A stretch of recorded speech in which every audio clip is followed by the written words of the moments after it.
after we adjourn. You're welcome. Like John Stewart said, maybe we see you next time. Anybody agree with that? I don't know if you-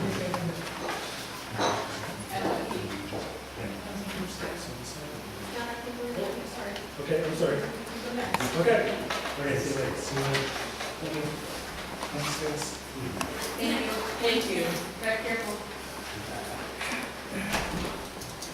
I think last time you got to think of kind of what we did over the summer, just a little synopsis of some of the main things. There's 1,000 other things too, but some of the bigger stuff we put on here. It's virtually all done. I got one black item left on my list, and that's to do with our building management system and Johnson Controls. I've been having a little bit of a problem getting them to update us the latest revision of the system, and we need that in order to make everything perfect. We did, like I said, I didn't really think we need to go through this whole list, but some of the main things we did is we did put a new arch in our biomass, a new refractory arch in there. They told me it was going to last 5 years. We got about 4 out of it, and I just didn't dare let it go for another winter. It was starting to crumble. I was getting football-sized chunks out of it. And if it had collapsed in the winter, we would have to shut down and redo it in the wintertime. We would have lost at least 2 weeks operation. It would have cost way more than what the arch, in expended fuel oil than what the arch cost. Handy and Higgins put the new arch in for me. They used a different material, which they guaranteed, they said we do a lot of them, they guaranteed this to be twice as tough. They said, you'll never worry about this again. I don't know how long they think I'm going to be here, but they said, you'll never worry about it again. So anyway, that's all done. We're ready to go with biomass. I don't know if you've looked at we got our bids in for our chips this year, and they did propose one grade of chips that's $10 a ton cheaper than the standard chips we've been getting. I talked to Pat Curran today, and what they've done is they bought he called it a hog chipper, and I guess the darn thing, they just dump stump, rocks, limbs, everything goes through it, and a bunch of stuff comes out the other end. And they said Fort Drum loves it because they can do it cheaper for them, but they've got a much different system than we do. And he admitted himself, he said it's probably nothing you'd want to get into. There's going to be a lot of dirt and stuff in it, so especially now, this time of year. He said why he put it in there, he said because I want, in the middle of the winter when everything's clean and the skidders are dragging through snow and ice, there's not a lot of dirt on the trees and stuff, he said, I want to propose maybe we try a couple loads at that time, which I'm fine with. We'll see what it looks like.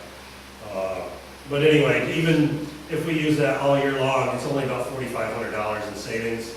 And again, if we went down a couple weekends because of a rock, broken auger, or something like that, it wouldn't pay for it. It would be much cheaper to work with this chips. Is there a moisture issue or a moisture percentage you have to have with those chips? No, we run raw chips. We run 35 to 45% moisture, and that's right out of the woods. So it's not so much a moisture issue. It's a debris, twigs, stringy roots, that kind of stuff issue. But you do check the moisture on the roads. I do several times now. At the first year when we were getting our chips from D. Sharpstein, and it was on there was a government program out there to help those people get started in the chip business. He got paid again for his chips based on the dry weight.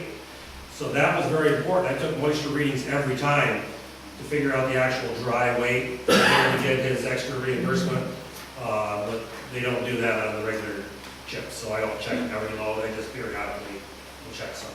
But they always, I say, 3 or 4 years here, they've always run the same. They're raw wood. It's just always the same, 35 to 45%. You ever have creosote? Never. Never. It's hot enough. I've never been increased so.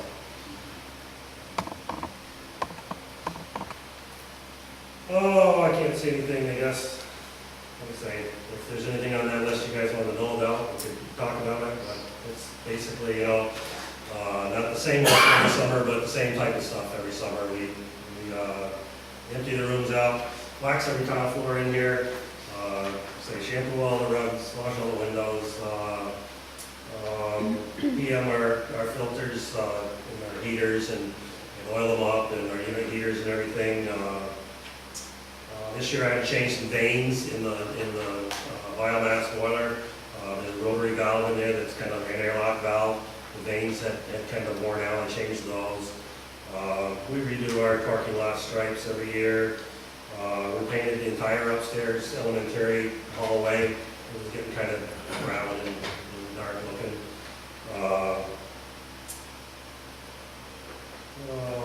Move fax lines around, that kind of stuff. Clean the grease traps, which is a nasty job. You don't want to do that when everybody's here.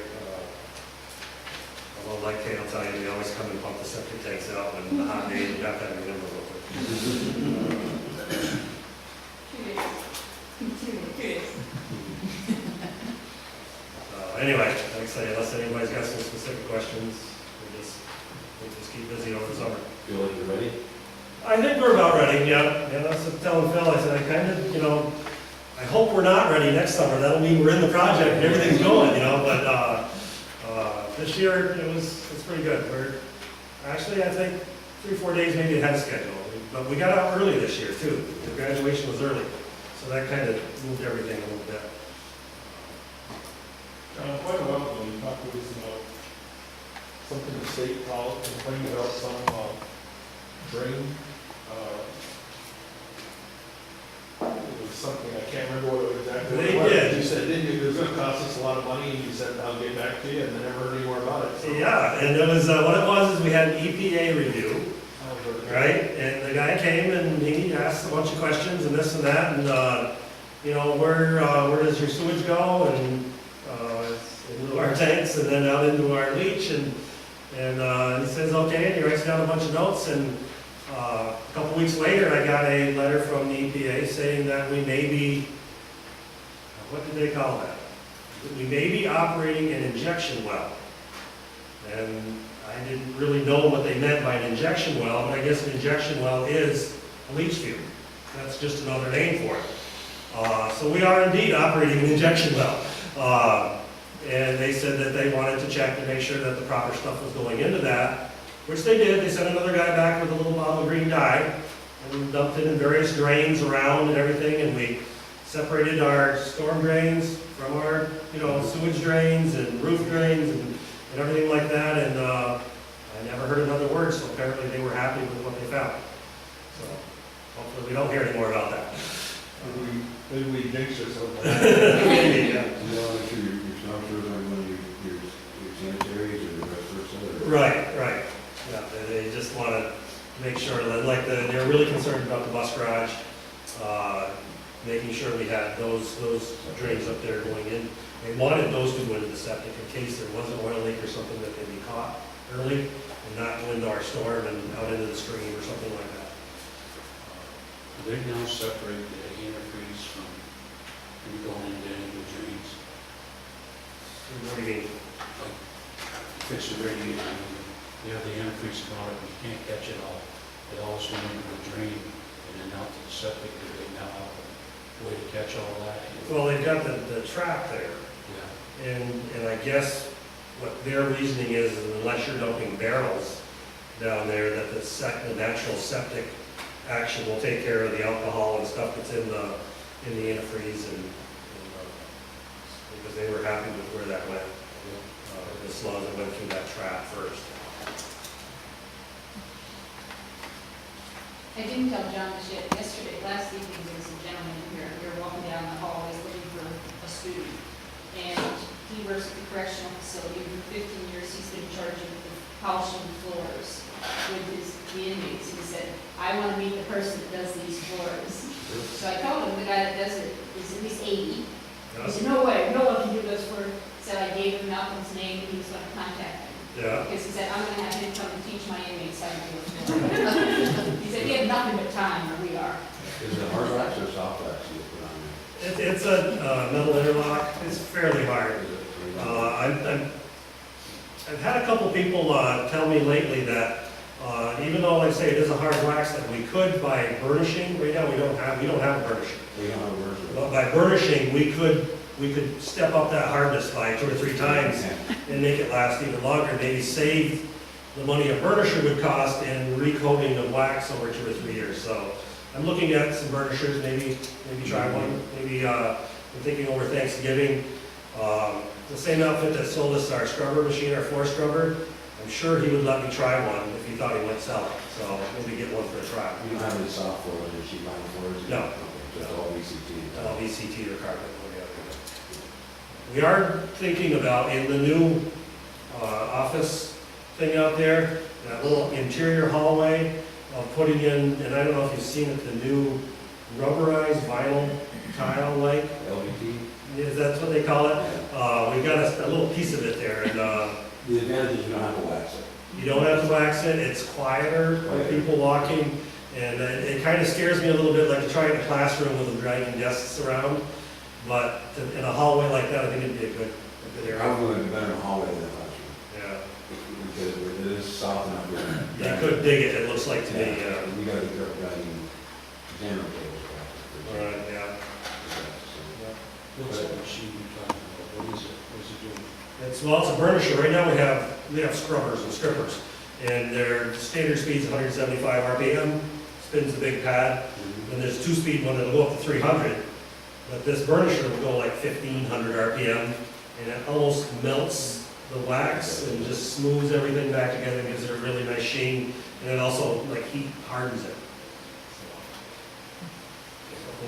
Something we've never had that we probably, You ever worry about people slipping on that? If you want a little bit of snow on water or snow on it? on the wax. Yeah. Oh yeah, it's kind of slippery, but We do have trends Just so you don't have to go that walk put on in it. fronts. we do put the rug, when it comes wintertime, you'll see the red rugs come out, and, we do put them down. Pedestrians can skate down that hallway. Making it curve and in yellow is also And just keep in mind, at the end of the board meeting, we do have to go take a tour of the building. John doesn't have to be there with us, but we'll do that as soon as we adjourn and then be back. Usually one of the highlights of the trip is to look at the gym and the freshly waxed floor, but with, due to our coach's request, we don't do that now until Thanksgiving break, so that it's fresh for basketball season. If we do it now in the summertime, by the time the kids skate around on it for 2 or 3 months here, it's kind of half wore out for basketball, so we do it fresh for basketball. Well, John, on behalf of the elementary staff, I really want to thank you very much for the support that you have given all of them this year. We had a lot of classroom changes.